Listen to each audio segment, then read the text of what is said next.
Toko Merah menyimpan sejarah kelam karena pernah jadi tempat pembantaian orang-orang Tionghoa oleh tentara VOC atas perintah Gubernur Jenderal Belanda Adrian Falkenier pada 1740. Tragedi selama 13 hari itu menewaskan 24.000 orang Tionghoa. Karena banyaknya korban pembunuhan, tempat tersebut merah dengan darah. Sebagian orang percaya penamaan Toko Merah merujuk pada kasus tersebut. Keresahan dalam masyarakat Tionghoa dipicu oleh represi pemerintah dan berkurangnya pendapatan akibat jatuhnya harga gula yang terjadi menjelang pembantaian ini. Untuk menanggapi keresahan tersebut, pada sebuah pertemuan Dewan Hindia, Raat Van Indi, Badan Pemimpin, VOC, Gubernur Jenderal Adrian Falkenier menyatakan bahwa kerusuhan apapun dapat ditanggapi dengan kekerasan mematikan. Pernyataan Falkenier tersebut diberlakukan pada tanggal 7 Oktober 1740 setelah ratusan orang keturunan Tionghoa, banyak diantaranya buruh di pabrik gula, membunuh 50 pasukan Belanda. Penguasa Belanda mengirim pasukan tambahan, yang mengambil semua senjata dari warga Tionghoa dan memberlakukan jam malam.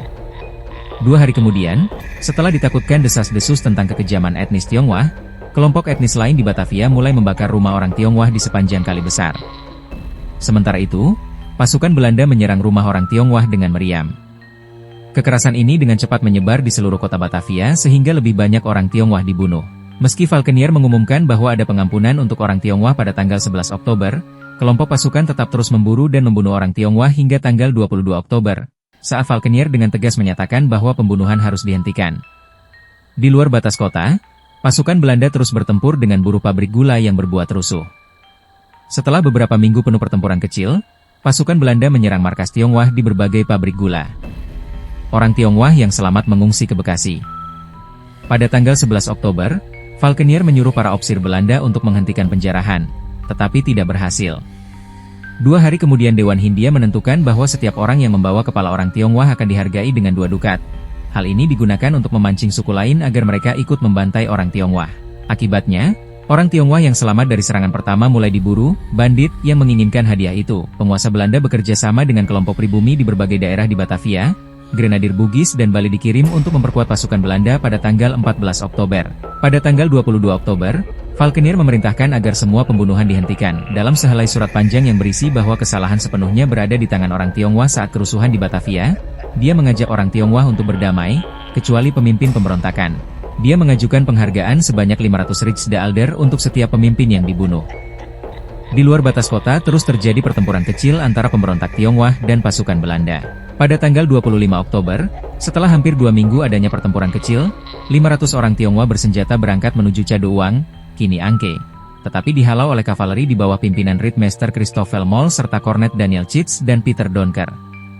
Pada hari berikutnya kavaleri itu, yang terdiri dari 1.594 pasukan Belanda dan pribumi, mendekati markas orang Tionghoa di pabrik gula Salapajang. Di sana mereka berkumpul di hutan, lalu membakar pabrik yang masih penuh dengan pemberontak Tionghoa. Satu pabrik lain di Bojong Renje dimusnahkan oleh pasukan Belanda lain. Karena takut pada pasukan Belanda, orang-orang Tionghoa mengungsi ke pabrik gula lainnya di Kampung Melayu, yang berjarak 4 jam dari Salapajang. Markas ini dimusnahkan oleh pasukan di bawah pimpinan Kapten Jan George Krummel. Setelah mengalahkan orang Tionghoa, pasukan Belanda kembali ke Batavia. Sementara, orang Tionghoa, yang mulai dikurung 3.000 prajurit dari Kesultanan Banten, melarikan diri ke arah timur mengikuti pesisir utara Pulau Jawa. Pada 30 Oktober dilaporkan bahwa orang Tionghoa tersebut sudah melewati Tangerang. Perintah untuk gencatan senjata diterima Krummel pada tanggal 2 November. Dia dan pasukannya kembali ke Batavia setelah menempatkan 50 penjaga di Caduuang. Ketika Krummel tiba di Batavia, sudah tidak ada lagi pemberontak Tionghoa di luar tembok kota.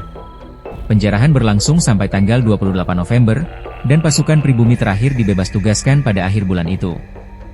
Jika Anda suka dengan video ini, jangan lupa untuk like dan subscribe untuk lebih banyak konten perjalanan lainnya.